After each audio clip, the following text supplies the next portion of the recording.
Hi everyone, my name's Carla and I'm the director of Ignite and one of our English tutors. I just wanted to give you some quick training on how to best prepare for your exams, particularly in relation to memorizing your work, which can be bit of a tedious task and unfortunately not always the best test of English skill, but something that needs to be done so that you've actually got something to write in your exam and that all the preparation you've done actually translates into something that you can write under exam conditions. So that's what I'm just going to do for the next couple of minutes. So hopefully this will give you a hand in terms of making sure that you're really ready to write what you need to write under full exam conditions. Okay, so a lot of this is also based on my experience of what I did when I was in year 12, and I did find it, again, quite a bit tedious, but you can, get a lot out of using this particular technique. So, look, it's not really imaginative, but basically what I always did was I did look, cover, write, check. So, what I would firstly do with that is I would take the content that you want to be learning for each module. Most likely you've got, paragraphs, or you've got a basic essay plan, and you want to just make sure you turn I would turn my essay into dot points, so like a scaffold. So obviously what each idea is in each paragraph, you've got your examples ready, you've got your basic your analysis, and I would just break it into dot points. I feel like it's just a little bit easier and more bite-sized than trying to learn things line by line. Another thing that I get a bit concerned about if people do learn things line by line is they then get a bit more attached to the way that it's worded rather than making sure that they're actually changing their essay appropriately for the question given. So things like changing topic sentences and rewording things throughout the paragraph to use words of the question so that it makes sure that it adapts. Your ideas and your structure should already do that, but you do need to change those words accordingly. And yeah, I find that sometimes people don't do that as well if they're really attached to the exact wording of their essays that have been prepared. So that's the first thing I would do. So break it down into the basic dot points, and then give yourself a particular period of time where you actually learn those chunks of content. So for example, you get your first paragraph for discovery, you break it into dot points, and then you give yourself, you schedule in 1 hour or 1.5 hours to learn all of the dot points for that particular paragraph, say. You sit down with it, you've got that hour and a half, that also helps you in terms of working towards a deadline, and you just go read it, cover it, write it, peek if you need to that first time, right? But it's really just about reading it, covering it, writing it, then go to the next sentence, okay? And then read it, and then cover it, and then write it, and then write it. And then once you feel like you know the second sentence, go back to the first sentence again, and then do the first sentence with the second sentence. Then you do the third sentence, or the dot point, sorry. And then, you read it, cover it, write it.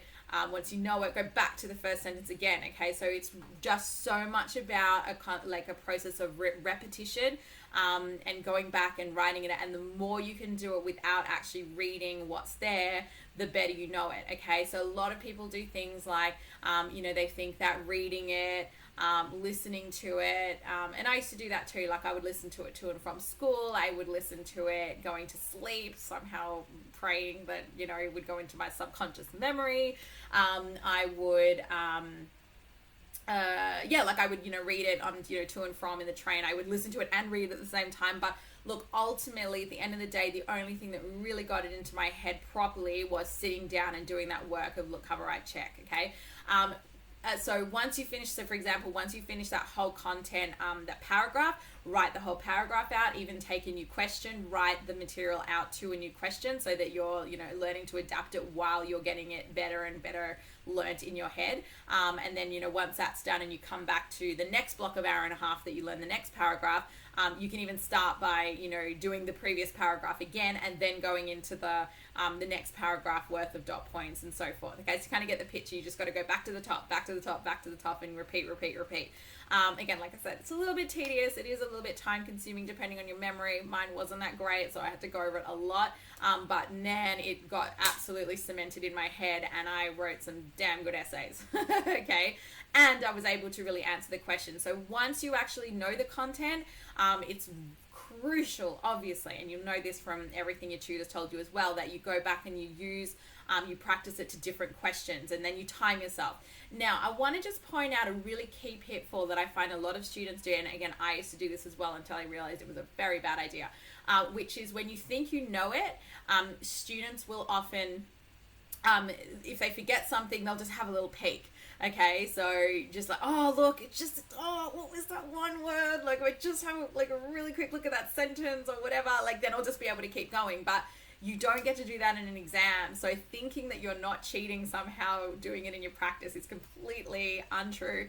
And if you do that constantly before you get into the exam conditions where you just keep succumbing to peaking, then that will transfer to slowing you down in the exam, because you'll try to remember stuff that you don't know properly, and then you can't peak, so then you kind of get stuck, or you just have a blank altogether, right, where you just like don't know how to keep going with it. So what's so important is once you've actually, you know it a good amount, even if you forget something, you've got to just power through. So I would put a little asterisk where you forgot something, so that you know at the end of the essay you can come back and go over that point and just really cement that, practice it again, but that during the exam when you're practicing it, you keep pushing forward into the next line or the next point or the next paragraph or whatever it is, so that you're practiced pushing forward in the exam and not wasting too much time and recovering from it once you get under exam conditions. But to be completely honest, like once you do that process and then you go back at the end of the essay to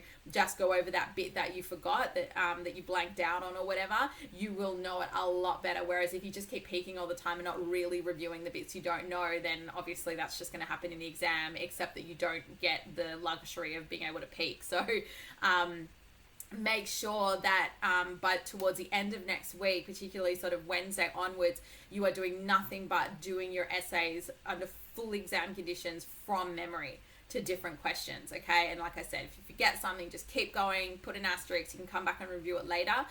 But you know, the more you do it off your memory, and also the faster it'll get. So you might find that once you've learnt it fully, the first time you write it out without looking, it could actually take you 50 minutes or 55 minutes. But the more you write it out and keep pushing yourself to do it under the time conditions, the faster you'll get at it. And all your essays should be roughly about, say, 1,000 words, and you've got to answer the question and so forth. That's more than enough time, I promise you, to be able to do all of that stuff in 40 minutes. Okay, so if it's taking you a long time to start with, that's okay. Keep writing it out a couple of times. If by the 5th time you're not seeing any decline in how long it's taking you, maybe you want to go through and just maybe plan for a couple of, like, keep practicing, but you could plan for a couple of places to take out.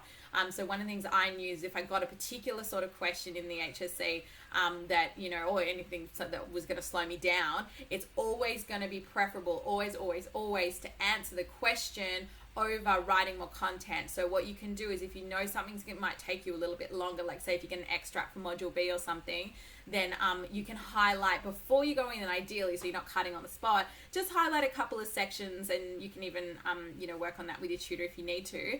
Just highlight a couple of sentences that you know you can take out if for any reason you've just been slowed down by, for example, answering the question or what have you, right? Not slowed down. Okay, so just have that planning done beforehand so that you know you can just cut that on the spot and it's not going to have a big impact, because you never want to be in a situation where you're doing something like chopping off a conclusion or something, because that's already an automatic deduction of like 2 marks. Okay, whereas if you miss 1 or 2 examples throughout your essay, it's not going to have as much of an impact by any stretch of the imagination, especially if you cutting that content out means that you're answering the question better. So give that a go. If you have any questions, definitely speak to your tutor. But that's my tip on how to be learning your stuff, and good luck with it. You know, the end is near, and know you guys have all worked your asses off and you're probably totally over it, but don't worry, it does come to an end.